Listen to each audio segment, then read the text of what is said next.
Welcome back to Elkas Rose. അപ്പൊ നമ്മൾ കുറെ നാൾക്ക് ശേഷം ഒരു വീഡിയോ ഇട്ട് വന്നിരിക്കാണ്.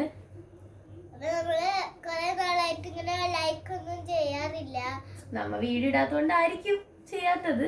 അപ്പൊ നമ്മൾ ഇന്നിപ്പോ ഒരു വീഡിയോ ആയിട്ട് വന്നിട്ടുണ്ട്. അപ്പൊ ഇന്ന് എന്തായാലും നിങ്ങൾ ചെയ്തിരിക്കണം. അപ്പൊ ചാലഞ്ച് ഇത്രേ ഉള്ളൂ. നമ്മൾ നിങ്ങൾക്ക് ഇവിടെ ഈ കുറെ ടേബിൾ കുറെ സംഭവങ്ങളൊക്കെ ഇരിക്കുന്ന കാണാതിരിക്കും. അപ്പൊ നിങ്ങൾ വിചാരിക്കേണ്ടത് എന്താ, ചിലർക്ക് മനസ്സിലായിട്ടുണ്ടാവും അത് വരാല്. അപ്പൊ ഇവിടെ ബലൂൺസ് ഉണ്ട്. അപ്പൊ ഇത് എൽക്കൂന്റെ സെക്ഷൻ, ഇതെന്റെ സെക്ഷൻ. അപ്പൊ ഇത് ചെയ്യുന്ന എത്ര മാത്രമേ ഉള്ളൂ. ഞങ്ങൾ ഇങ്ങനെ കളിക്കും സോൺ പേപ്പർ സിസേഴ്സ്. കളിച്ചിട്ട് ജയിക്കുന്ന ആൾക്കാർക്ക് ഈ പിങ്ക് ബേക്സ് ഇത് പൊട്ടിക്കാം. പൊട്ടിച്ച ശേഷം എങ്ങനെയാണ് ഓരോന്ന് പൊട്ടിക്കണം. പൊട്ടിച്ച ശേഷം ലാസ്റ്റ് ആരാണ് ലാസ്റ്റ് ആരാണ് ഈ ബലൂൺ പൊട്ടിക്കണം. ഈ വലിയ ബലൂൺ പൊട്ടിക്കണവർ ജയിക്കും. തോക്കണ കുട്ടിക്ക് നമ്മൾ പൗഡറുള്ള ഈ ബുക്ക് എടുക്കുമ്പോഴത്തേക്ക് നമ്മളായിരിക്കും. അങ്ങനെയാണ് നമ്മൾ ഉദ്ദേശിച്ചത്. അപ്പൊ ഈ പിന്നാണ് നമ്മൾ ഉപയോഗിക്കുന്നത്. അപ്പൊ ഇത്രയോളം അപ്പൊ നിങ്ങൾക്ക് എല്ലാവർക്കും കളി മനസ്സിലായിട്ടുണ്ടാവും. അങ്ങനെയാണ് നമുക്ക് വീഡിയോയിലോട്ട് റൗണ്ട് 1 സോൺ പേപ്പർ സിസേഴ്സ്. ഞാൻ ജയിച്ചു ഗൈസ്. അപ്പൊ എനിക്കിത് പൊട്ടിക്കാവുന്നതാണ്. എനിക്ക് പേടിയുണ്ട്. എനിക്ക് പേടിയാണ്. Round 2 zone paper scissors. എനിക്ക് ജയിച്ചു കൊണ്ടുവരാം. എനിക്ക് പൊട്ടിക്കണം. നമുക്ക് കാണാം.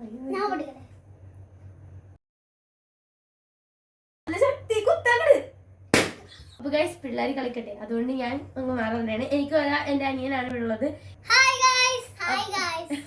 അപ്പൊ എനിക്ക് വരെ എന്റെ അനിയനെയും കളിക്കുന്നത്. അപ്പൊ ഇവൻ ഈ റൗണ്ട് കളിക്കും. കളിച്ച ശേഷം ലാസ്റ്റത്തെ തേർഡ് റൗണ്ട് ഞാൻ ഇത് പൊട്ടിക്കാൻ ഞാൻ എത്തുന്നതായിരിക്കും.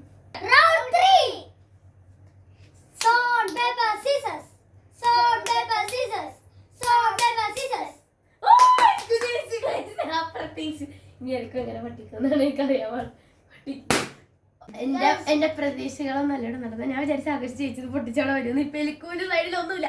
ഇനി ഇത് മാത്രമല്ല, ഇനി എലിക്കു ജയിച്ചാ ഈ പൗഡർ എന്നെ മുഖത്തിരിക്കും. അത് ഓർത്തിട്ടാണ് അവൻ ഞാൻ തിരിച്ചു വന്നിരിക്കുകയാണ് ഗൈസ്. എന്റെ അനിയൻ നമുക്ക് പറഞ്ഞിടാം. Round 4 stone paper scissors. എനിക്ക് വയ്യ. ഇതെങ്ങനെ സംഭവിച്ചു?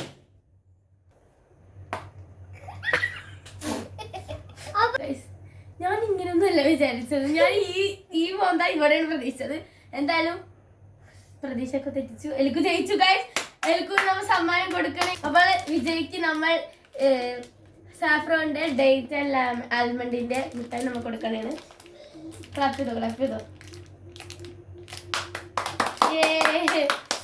എനിക്ക് പറ ഗൈസിനോട് എന്താ പറയാനുള്ളത്? എനിക്ക് പറയാനുള്ളത്, ഞാൻ ഓർത്തത് ജയിക്കൂലെന്നാണ്.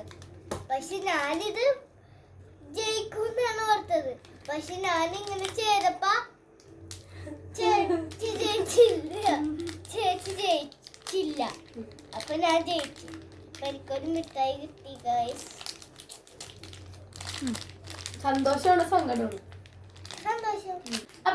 അപ്പൊ ഇത്രയുള്ള ഇന്നത്തെ വീഡിയോ. നമ്മൾ ഇനിയും പല പല ചലഞ്ചുകളായി ഇനി വരുന്നതായിരിക്കും.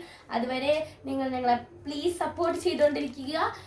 അപ്പൊ ഇന്നത്തെ വീഡിയോ അവസാനിക്കുക. അതുകൊണ്ട് എല്ലാവരും ലൈക്ക് ചെയ്യാൻ മറക്കരുത്, ഷെയർ ചെയ്യാൻ മറക്കരുത്, സബ്സ്ക്രൈബ് ചെയ്യാൻ മറക്കരുത്.